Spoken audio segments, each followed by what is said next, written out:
I bring to you the gospel of entrepreneurship, and you will never regret that you did join the program for this edition and the editions that are ahead.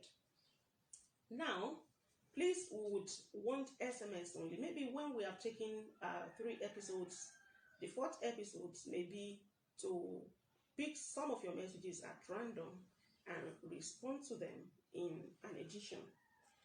Now, today, before we plunge to um, the core of the day's business, I want to say as a preamble that there are 3 types of entrepreneurship mainly.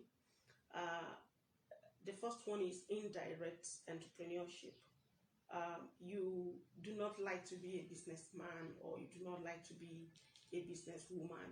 You rather work for a company, you rather work for a school as a teacher, you'd rather work for government and just take your salary at the end of the month. But along the line, you discover that your colleagues are buying land, and you buy a piece of land, and on that you build a mall, or on that you build a residential structure, and people come and they pay you for rentage. You have tenants and you are making money. Even though you didn't set out to be a businessman, you didn't set out to be a businesswoman, but you sowed a seed, and the seed is now yielding fruits.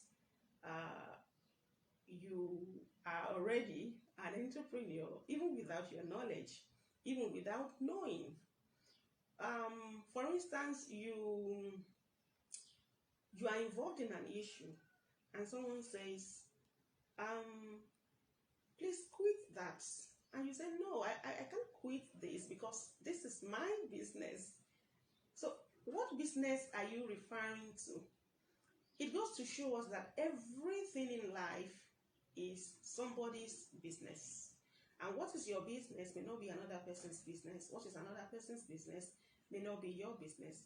But you say, no, I can't leave this because it's my business. Because you realize that it's profitable. Yes, you realize that it's profitable for you to continue doing that thing which someone is discouraging you from doing. And then at some other time, someone may say, let's go do that. And you say, no, that's none of my business. Why do you say so? Because you realize that there's no gain in doing, there won't be any gain. There's no gain, there won't be any gain in doing that. So everything in life is pretty much somebody's business.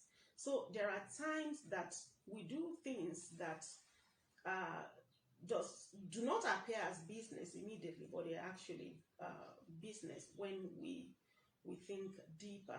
A young lady who makes up her face, dresses decently, talks politely, who is diligent at her assignments, and so on and so forth, may reap as gain a responsible gentleman as a husband.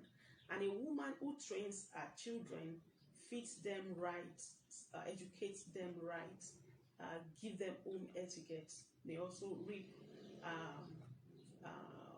giants in those children as time progresses to the future. So everything in life that we do with the hope of making some gains is a business.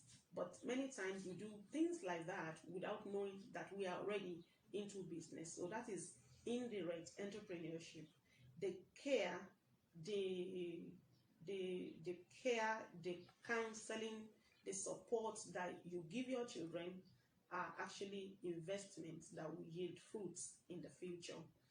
Now, when we talk about indirect entrepreneurship, that is endless, and on your own you can continue to really reflect on this and see truly that, oh, really, the care that we give others, our children, our family, are actually investments. And then we talk about speculative entrepreneurship. There are some people who do not have the discipline, or who has not really recognized what they have passion for, but they have excess cash from time to time. And so some people come and say, oh, come and join network marketing. When you join, you make some profit. Or somebody wants to sell off a car and they consider it cheap, and so they buy it within a period of 30 days.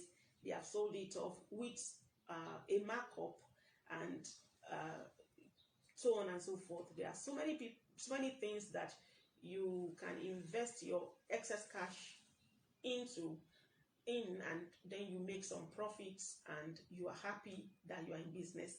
People in this category like to call themselves serial entrepreneurs, because they, from time to time, they invest their excess cash in different things, and then they make profit within a short period of time, and they are happy. And then the last one is what I call classical entrepreneurship. Classical entrepreneurship is someone who has always loved business, someone who admires people in business, someone who discovers his or her passion and is ready to follow that passion from that moment till a time that he or she cannot see.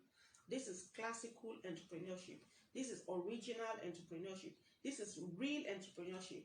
And henceforth, everything that we are going to discuss on business realm will center on classical entrepreneurship. So now, what is entrepreneurship? Well, entrepreneurship is a task of setting up a business for the purpose of making profits.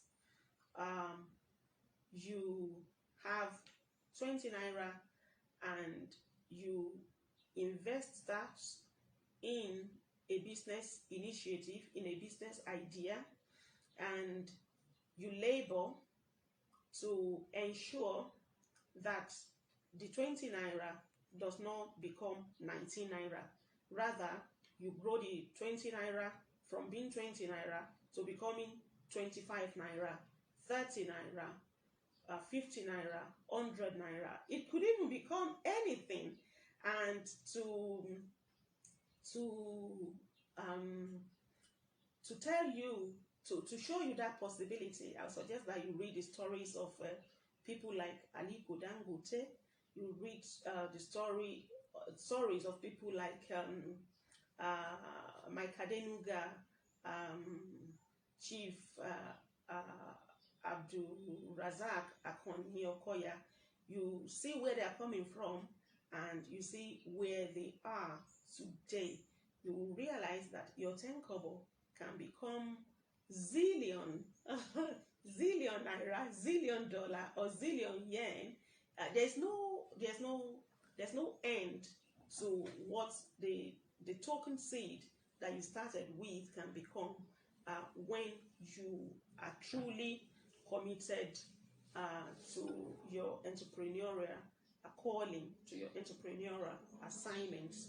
So entrepreneurship is a task of setting up a business for the purpose of making profits. Entrepreneurship is the task of sowing a little seed to yield